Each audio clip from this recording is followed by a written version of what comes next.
Audio 2। घर परिवार भी एक शरीर है। लेखक वेदमूर्ति तपोनिष्ठ पंडित श्री राम शर्मा आचार्य। विवाह के साथ जुड़े हुए दायित्व। विवाह दो आत्माओं का मिलन है।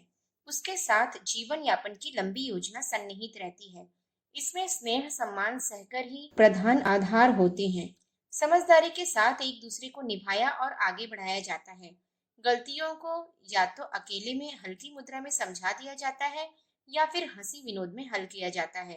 गुणों को आगे रखा जाता है। सेवा भाव और भावनाओं को महत्व दिया जाता है।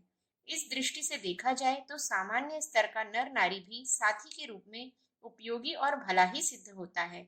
अपनी आंखों पर रंगीन चश्मा चढ़ा हो तो दिखने वाली सभी वस्तुएं उसी रंग में रंगी हुई प्रतीत होती हैं, किंतु जब चश्मा उतार दिया जाता है तो वस्तुएं अपने स्वाभाविक रूप में दिखाई पड़ने लगती हैं। पत्नी पति और पत्नी के भीतर में भी वही बात है। यदि उसे कल्पवृक्ष समझा जाए और श्रद्धा पूर्वक सींचा जाए तो निश्चय ही उसके गुण बढ़ते और दोष घटते जाएंगे। स्थिति निरंतर सुधरती और सुखद बनती जाएगी। किंतु यदि विवाह के पीछे उत्कृष्ट दृष्टिकोण न हो और मात्र काम क्रीड़ा के लिए आधार माना गया हो तो आरंभ से ही उस रस में विष खुलने लगता है। देखा गया है कि कई मनचले लड़के अधिक सुंदर वधु तलाशते हैं और इसके लिए घर के अभिभावकों तक पर विश्वास न करके स्वयं अपनी आंखों से देखना चाहते हैं जितनी कल्पना थी उतनी सुंदर है या नहीं। कहीं कोई कमी दिखती है तो अस्वीकृत कर देते हैं। इस प्रकार अनेकों को देखने और अस्वीकृत करने का सिलसिला चलता रहता है। मुश्किल से ही कोई लड़की पसंद आती है। उनकी परख का मापदंड सिनेमा की शोक नर्तकियों की मुद्रा ध्यान में रहती है। उन्हें तो बनाव श्रृंगार की आकर्षक मुख मुद्रा बनाने की विशेष रूप से ट्रेनिंग दी जाती है। कुलीन घरों की शालीन कन्याएं तो जैसे जैसे वयस्क होती जाती हैं, वैसे वैसे अधिक संकोची लज्जाशील बनती हैं। शालीनता का यही चिन्ह भी है। किंतु मनचले लड़कों की कसौटी तो वैसी ही उच्छृंखल सजधज और चेहरे की बनावट होती है जैसे कि उन्होंने फिल्मों में देखी हैं। फिल्म नर्तकियां भी कैमरे के सामने ही उतनी आकर्षक बनकर आती हैं। शेष समय तो वे भी घर परिवार में सामान्य तरीकों में ही रहती हैं। पर मनचले लड़कों को वधु का चयन करते समय ऐसी सुंदरता एवं मुख मुद्रा चाहिए।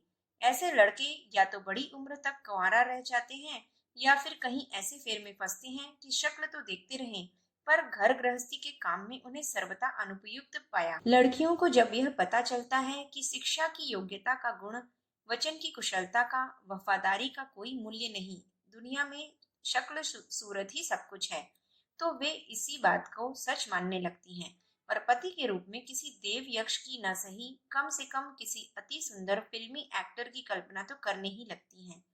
इससे कम आकर्षण वाले को वे भी रद्द करती रहती हैं। उनके मन में भी मनचले लड़कों की तरह एक स्वयंवर घूमता रहता है जिसमें अति से बढ़कर अतिशय सुंदरता को ही वरमाला डालने का मन होता है। वैसे लड़के लड़कियां अपने इलाके में 1% ही देखने को मिलते हैं। यह उष्ण देश है। शक्ल सूरत की दृष्टि से भी मध्यम। अपनी माता बहिन भावज आदि सभी मध्यवर्ती आकृति प्रकृति की होती हैं। पर कोई मनचले जब परी अप्सरा ढूंढते हैं तो उनके सामने साधारण कठिनाई नहीं होती। चुनाव में रद्द करते करते हैरान हो जाते हैं। मिल भी जाए तो उन्हें अपने रूप का अहंकार भी होना स्वाभाविक है। वे अपने को पूरे परिवार में कटी फटी इंद्र की बेटी मानती हैं। उसी अनुपात में अपने लिए राजा रईसों जैसी सुविधा मांगती हैं और श्रृंगार की बढ़ी चढ़ी फरमाइशें करती हैं। यदि वर सुंदर न हुआ, 24 घंटे चापलूसी में न लगा रहा, सुविधाओं के अंबार न लगाता रहा तो समझना चाहिए कि खैर नहीं। अपने जितनी सुंदर वर न मिलने पर उनके तेवर चढ़े रहते हैं और व्यवहार तथा वाणी में अपना अपमान भरे व्यवहार झलकते रहते हैं। सुंदरता एवं सजधज को प्रदर्शित करना पड़ता है। प्रशंसक और आकर्षित होने वाले इसलिए ढूंढने पड़ते हैं कि उनका आकर्षण चर्चा का विषय बने। यही मोड़ ऐसा है जिसमें व्यभिचार पनपता है। अपने के प्रति लगाव घटता है और सेवा अनुशासन से मन उचटता है। यह स्थिति पैदा करने की पूरी जिम्मेदारी मंचलों की है जिन्होंने अपने दृष्टिकोण के कारण चेहरे की बनावट तथा चंचलता के शोकपन को तो महत्व दिया, पर यह भूल गए कि यदि स्वयं साधारण रूप होते हुए भी सुंदरी की तलाश में है तो जो वस्तुतः सुंदरी होगी वह कुरूप या साधारण बनावट के पति को क्यों पसंद करेगी? क्यों न उसे पाकर मन ही मन कुढ़ेगी? क्यों न अपमानित तिरस्कृत करती रहेगी? और यदि अवसर मिला तो क्यों न अन्यत्र मन चलावेगी। यह मध्यकालीन सामंतों का शौक था। वे अपहरण करके सुंदरियां तो महलों में समेट लेते थे, पर उन पर सदा संदेह की दृष्टि रखते थे, कड़ाई के बंधनों में जकड़ते थे, महल की कैद से एक पैर भी बाहर नहीं रखने देते थे। यदि इसमें ढील देते तो वे सुंदरियां ही जहां तहां जुगाड़ भिड़ाकर उस पकड़ने जकड़ने वाले का खात्मा करा देती। इस प्रकार के कत्ल और षड्यंत्र अभी भी होते रहते हैं। उनमें बंधनों में बांध कर रखी गई सुंदरियां ही भयानक भूमिका निभाती हैं। विदेशों में सुंदरता के पीछे पागलपन तो है, पर वहां तलाक की छूट है। 2 रोज साथ निभा, तीसरे दिन छुट्टी ले ली। वहां पर सार्वजनिक प्रचलन हो गया है। न पुरुषों पर कोई रोक है, न स्त्रियों पर। स्त्रियां उम्र ढलते ही अपनी कीमत में गिरावट देखती हैं। इसलिए चढ़ती उम्र में ही थोड़े दिनों में ही पति महोदय को इतना दुख लेती हैं कि पीछे उन्हें आर्थिक कठिनाई या उपेक्षा का सामना करने पर भी किसी प्रकार से अर्थ संकट में न फंसना पड़े। पुरुष भी यह सब समझते हैं, इसलिए महंगी चीज खरीदने से पूर्व अपनी जेब टटोलते हैं कि उसमें इतना दमखम है या नहीं। न होने पर मन मारकर बैठे रहते हैं और सस्ते दाम की घटिया से काम चलाकर संतोष करते हैं। अपने देश की दशा इस संबंध में विभिन्न है। मनचले लड़के सुंदरी वधु तो तलाश करते हैं, पर यह भूल जाते हैं कि इस रूप के साथ सिर्फ जोखिम भरे पड़े हैं। जिस सुंदरी को चेहरे की चमक दमक देखकर वर महाशय ने स्वयं पसंद किया है, उस रूप लोलुप के संबंध में रूपसी के मन में एक संदेह पहले दिन से ही उत्पन्न होता है कि मुझसे बढ़कर सुंदर चेहरा यदि कहीं इसकी पसंद में आ गया तो यह उधर ही लुढ़क जाएगा। इसके मस्तिष्क में गुणवत्ता, चरित्र निष्ठा, सुसंस्कारिता या वफादारी की तो परख है ही नहीं। सद्गुणों का महत्व न तो इसने समझा है और न कहीं ढूंढा है। रूप ही सब कुछ इसकी दृष्टि में है। आयु बढ़ने या बच्चे होने के उपरांत तो चेहरे की चमक दमक भी फीकी पड़ जाती है। इसी दशा में जिस कारण इन दिनों पसंदगी का आवेश चढ़ा है, उसके खुमारी की तरह उतर जाने की भी संभावना है। तब यह व्यक्ति बेरुखा भी हो सकता है, उपेक्षा बरतने और मुंह मोड़ लेने में भी पीछे न रहेगा। ऐसे संदिग्ध व्यक्ति पर वफादारी का विश्वास कैसे किया जाए। भौरे किसी फूल के सगे नहीं होते। वे बगीचे में अधिक खिले और अधिक सुगंधित फूलों पर मंडराते रहते हैं। जैसे ही वे मुरझाए, वैसे ही वे उड़कर अन्यत्र जा पहुंचते हैं। रूप के लोभी पुरुष भी इसी स्तर के होते हैं। उन्हें अविश्वस्त ही समझा जा सकता है। जिनका दृष्टिकोण आदर्शवादी होता है, वे साथी के चयन में उसके रूप को नहीं, गुणों का महत्व देते हैं। सुसंस्कारिता के संबंध में जानकारी प्राप्त करते हैं, वह मिल जाती है तो कुरूप पर भी अपने को निछावर कर देते हैं। गुणों में स्थायित्व है। जिनके प्रणय बंधन आदर्शों के आधार पर बंधे हैं, उन्हीं के संबंध में यह सोचा जा सकता है कि यह संबंध अंत तक निभेगा और कोई किसी के साथ विश्वासघात न करेगा। वर वधु दोनों ओर से ही किसी को साथी के चुनाव में उसके व्यक्तित्व की उत्कृष्टता ही खोजनी चाहिए। रूप को नगण्य महत्व देना चाहिए। रूप अस्थिर है, सापेक्ष है। गुणों के पीछे आदर्शों के निर्वाह को प्रमुखता दी जाती है और वह गरिमा ही अंत तक निभती है। माता को अपना कुरूप बच्चा भी दूसरों के अति सुंदर बालकों से बढ़कर लगता है। जिनके बीच गुणों के आधार पर प्रेम पले, उन्हें रूप पर ध्यान देने की तनिक भी आवश्यकता नहीं। उनका आदर्श तो तब है जब अच्छे पक्ष को अपने से कम विशेषताओं वाला पिछड़ा किसी दुर्बलता कमी वाले संबंध को अपनाकर उसके लिए अधिक सेवा सहायता करते हुए मन जीता जाए और कृतज्ञता का अर्जन किया जाए। ऊंची बात सोचने वाले स्वयं सुयोग्य होते हुए भी साथी की अयोग्यता, कमी या कुरूपता को भी अपनाते हैं, क्योंकि विवाह देने के लिए किया जाता है, पाने के लिए नहीं। सेवा तो उसकी की जाएगी जो तो अंग रचना या अन्य शिक्षा, कुशलता, सुंदरता आदि की दृष्टि से पिछड़ा हुआ हो, निर्धनता आदि कारणों से अच्छे साथी को प्राप्त कर सकने की स्थिति में न हो। ऐसे ही मन को सराहा जा सकता है। अभिभावक विवाह के समय कन्यादान करते हैं। मनुष्य को समग्र स्वतंत्रता प्राप्त है। उसे जड़ संपदा या पशुओं की तरह न तो खरीदा बेचा जा सकता है और न संपत्ति की तरह दान दिया जा सकता है। कन्यादान का तात्पर्य इतना ही है कि जो उत्तरदायित्व अब तक कन्या के प्रति अभिभावकों के थे, वे अब पति के तथा ससुराल वालों के कंधे पर सौंपे जा रहे हैं। उस महान दायित्व को स्वीकार करने वालों को अनुभव करना चाहिए कि जिस प्रकार पितृगृह में कन्या को निर्वाह, प्रशिक्षण, दुलार आदि मिलता रहा है, वैसा ही इससे आगे पति द्वारा ससुराल के समूचे परिवार द्वारा उसे मिलता रहेगा। इस संदर्भ में सोचा यह जाना चाहिए कि पिता के घर से कन्या जैसा स्वास्थ्य, जितना ज्ञान कौशल लेकर आई है, उसमें कमी न पहुंचनी चाहिए, वरन अधिकाधिक अभिवृद्धि होनी चाहिए। यह कार्य मात्र रोटी कपड़े का प्रबंध कर देने भर से ही नहीं हो जाता। इतना तो मजूर बेगारी भी को भी मिल जाता है। दिन भर शारीरिक और रात्रि में मानसिक सेवा लेने की कीमत 50-25 रुपया तो होनी ही चाहिए। इसके बदले 2-4 रुपया का भोजन वस्त्र देकर उससे ऋण से उऋण नहीं हुआ जा सकता। सेवा सहायता की बात सोचनी है तो बढ़ चढ़कर योजना बनाई जानी चाहिए। वह उसकी मजूरी की तुलना में कहीं अधिक मूल्य की होनी चाहिए। शारीरिक स्वास्थ्य को अधिक सुडौल, अधिक परिपुष्ट बनाए रखने का उपाय यह है कि शरीर को जितना पोषण मिले उसकी तुलना में शक्तियों का क्षय कम हो। श्रम उतना ही करना पड़े जितनी की उसके शरीर में सामर्थ्य है। दिन रात काम में जुटे रहने पर स्वास्थ्य का क्षरण स्वाभाविक है। दिन में रसोईदारिन, चौकीदारिन, धोबिन, सफाई वाली आदि के कामों में सारा समय इस प्रकार चला जाए कि सांस लेने की फुर्सत न मिले। रात में बच्चों की प्रतिदिन की सेवा करनी पड़े। गई रात तक मर्दों की वापसी का इंतजार करते रहना, आने पर गर्म भोजन बनाना, रसोई सफाई से निपटकर बहुत रात गए सोना और प्रातः जल्दी उठकर सफाई नाश्ता आदि में जुट जाना। यह कार्यशैली ऐसी है जिसमें फुर्सत का नाम नहीं, विनोद विश्राम ज्ञान वर्धन की गुंजाइश नहीं। ऐसी व्यस्तता में कार्यों का स्वरूप हल्का होने पर भी व्यस्तता के कारण यह भारी हो जाता है और स्वास्थ्य का बढ़ना तो दूर, पिता के घर से जैसा शरीर आया था वैसा भी नहीं रहता। विवाह के उपरांत जल्दी गर्भिणी हो जाना, प्रसव की मर्मातक पीड़ा सहना, स्तनपान, बच्चों की रात दिन की देखभाल, ये सभी मिलकर स्वास्थ्य को बर्बाद करने वाला दबाव डालते हैं। यह सावधानी बरतने का समय है। बहू को ससुराल की ओर से स्वास्थ्य संदर्भ में दिया हुआ उपहार यही हो सकता है कि उसे आहार विहार की समुन्नत सुविधा दी जाए और प्रसव में विवाह के उपरांत न्यूनतम 5 वर्ष बनाए रखा जाए। विवाह से पूर्व वर वधु जिस मधुर जीवन की कल्पनाएं करते हैं वह तभी संभव है जब शरीर और मन दोनों ही क्षेत्रों में उत्साहवर्धक स्थिति बनाए रखी जाए। पुरुष की तरह स्त्री के शरीर की भी परिपक्वता प्रायः 25 वर्ष के उपरांत आरंभ होती है और 30 वर्ष होते होते वह पूरी हो जाती है। यह अवधि स्वास्थ्य संवर्धन के लिए सुरक्षित रखनी चाहिए।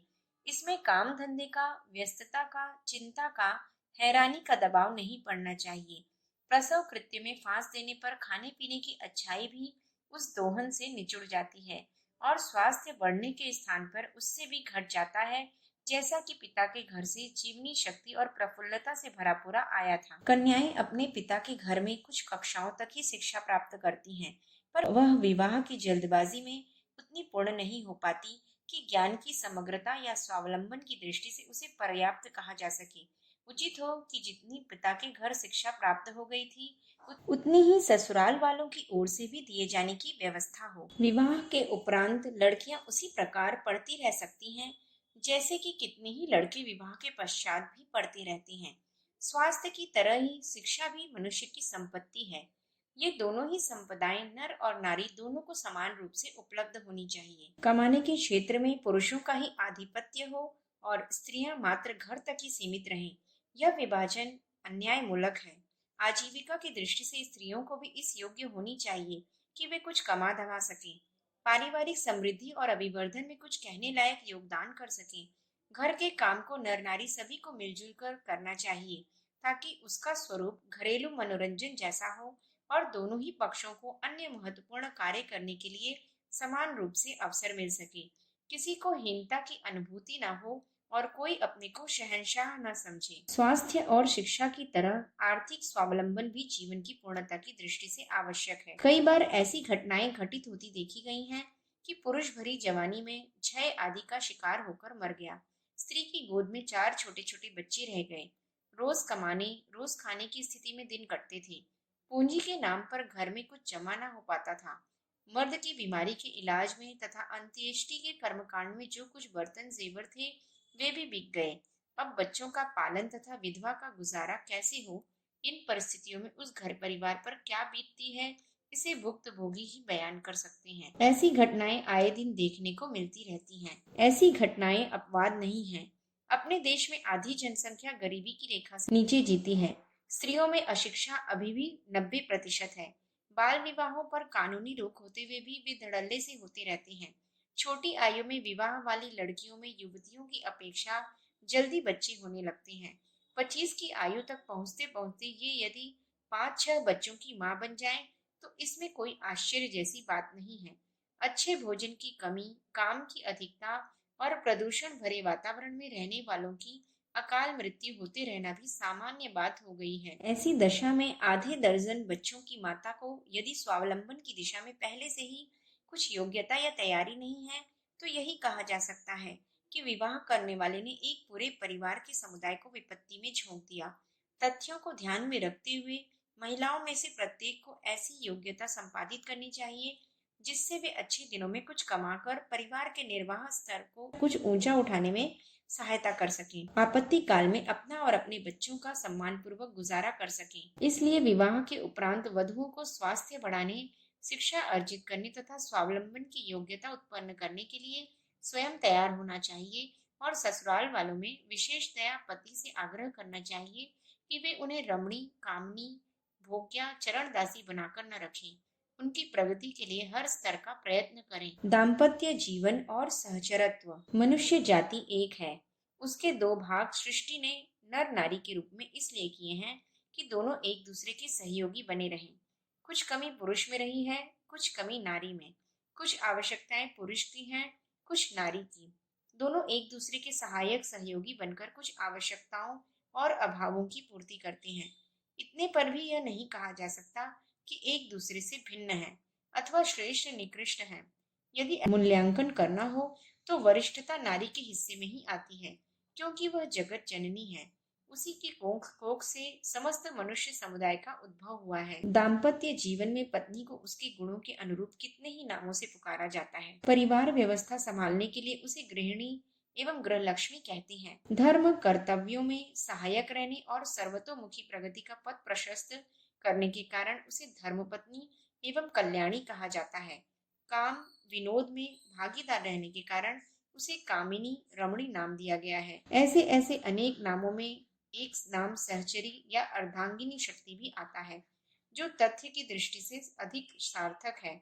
यो कहने को तो उसे जीवन संगिनी, प्राण वल्लभा आदि भी कहते हैं, पर उस कथन में अत्युक्ति की मात्रा अधिक है। इतना श्रेय न भी दिया जाए तो उसे सहचरी, सहगामिनी नाम देकर उसे सार्थक बनाया ही जाना चाहिए। नाव को दो मल्लाह मिलकर चलाते हैं। एक के काबू में बहुत छोटी डोंगी ही आ पाती है। बड़ी होने पर उसके कम से कम दो संचालक तो होने ही चाहिए। गाड़ी में दो पहिए ही नहीं होने चाहिए, वरन वे समान भी रहने चाहिए। एक पहिए की गाड़ी नहीं चलती। फिर एक छोटा दूसरा बड़ा हो तो भी परिवहन के प्रयोजन की पूर्ति नहीं होती। ये भी उदाहरण दाम्पत्य जीवन पर भी लागू होते हैं। आवश्यक नहीं कि दोनों का कद, ऊंचाव, मोटाई, शिक्षा, सुंदरता, कुशलता समान हो। दोनों के बीच बहिरंग दृष्टि से अंतर भी हो सकता है, पर भावना की आत्मीयता की दृष्टि से दोनों के बीच इतनी समता होनी चाहिए कि एक दूसरे के सुख दुख में समान रूप से साझेदार रहें, मिलजुल कर रहें, मन का बोझ बटाएं और क्रियाकलाप में सहयोगी सहायक बनकर बोझ बटाएं। इतना बन पड़ने पर ही दाम्पत्य जीवन को सफल, सार्थक माना जा सकता है। ऐसी साधारण घटनाएं दिन में कई कई बार भी घटित हो सकती हैं, जिसमें मतभेद का आभास मिले। ऐसा भी हो सकता है कि अभिरुचि, आदतें भिन्नता लिए हुए हों। ऐसी दशा में दोनों पक्षों को व्यक्तित्व की स्वाभाविक भिन्नता का ध्यान रखना होता है और उसे निभाते रहना पड़ता है। भगवान ने दो वस्तुएं समान नहीं बनाई। एक ही पेड़ पर लगने वाले असंख्य पत्तों में भी हर एक की बनावट अलग होती है।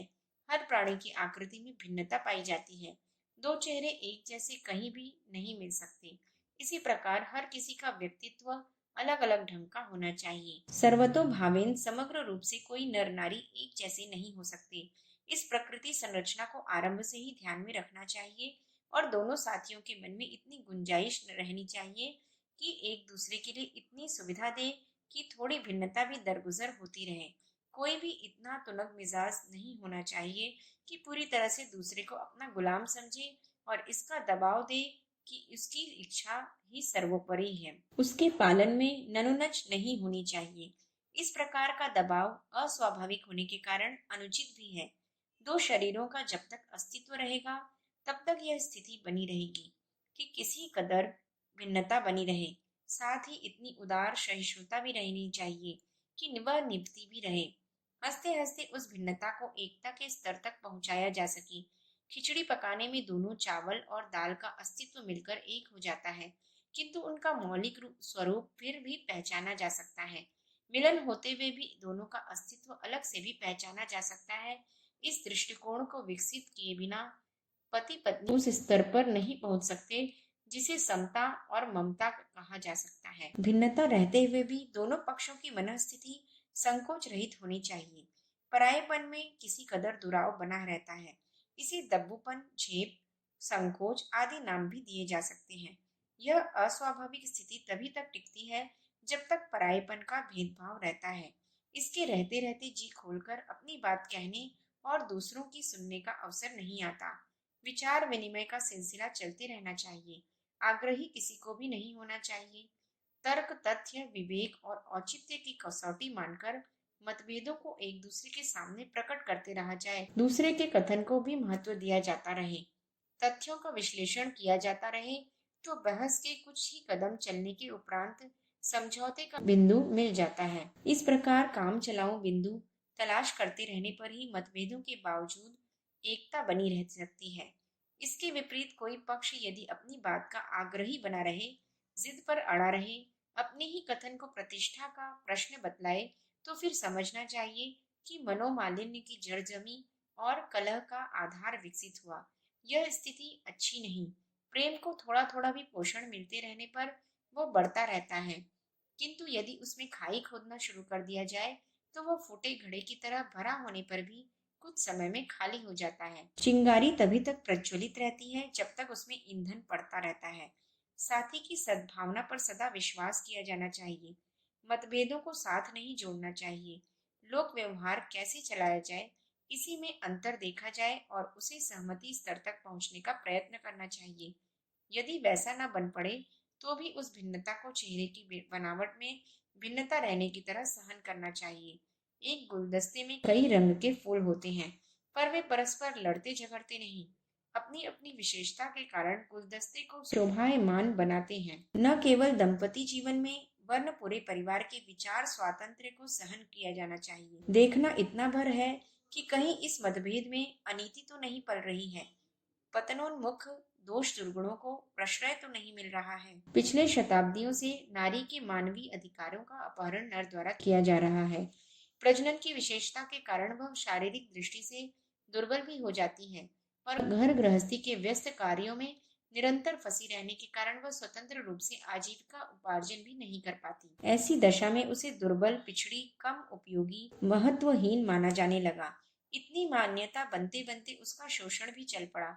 शोषण का प्रथम चरण यह बना कि उसकी ममता छिन गई। चरणदासी का दर्जा थोप दिया गया। उसे वांछित वर्चस्व के आगे सिर झुकाकर रहने के लिए बाधित किया गया। दोहरे मापदंड बने। स्त्री को पग पग पर अपनी हीनता अनुभव कराने के लिए प्रचलनों का पूरा जाल जंजाल बुनकर खड़ा कर दिया गया। पति को परमेश्वर मानने की आस्था जगाई गई। विधवाओं को अविवाहित रहने एवं सती के रूप में चिता में जल जाने, शोभा सज्जा त्याग देने जैसे प्रचलन बनाए गए, जबकि पुरुष के विधुर हो जाने पर ऐसा कोई अनुशासन उन पर लागू नहीं होता। पर स्त्रियां घर में ही रहें, घर से बाहर निकलना हो तो कोई निरीक्षण साथ लेकर चले, पुरुषों के आगे घूंघट पर्दा निकाल कर रहे। इन अनुबंधों के कारण ये बताए गए कि स्त्रियां भावुक होती हैं, वे किसी अन्य की ओर आकर्षित हो सकती हैं, शील गंवा सकती हैं। प्रतिबंध लगाने वालों के मन में स्त्रियों की हीनता को ही उजागर किया। यह नहीं सोचा गया कि खुलेआम घूमने वाला पुरुष तो अपनी स्वच्छंदता का और भी अधिक लाभ उठा सकता है। ऐसी दशा में उस पर तो और भी कड़े प्रतिबंध लगाने चाहिए। स्त्रियों को पतिव्रत पालन करने के लिए जितना जोर दिया जाता है, जितना दबाव डाला जाता है, उतना ही पुरुष पर भी पत्नीव्रत पालन करने का अनुबंध होना चाहिए।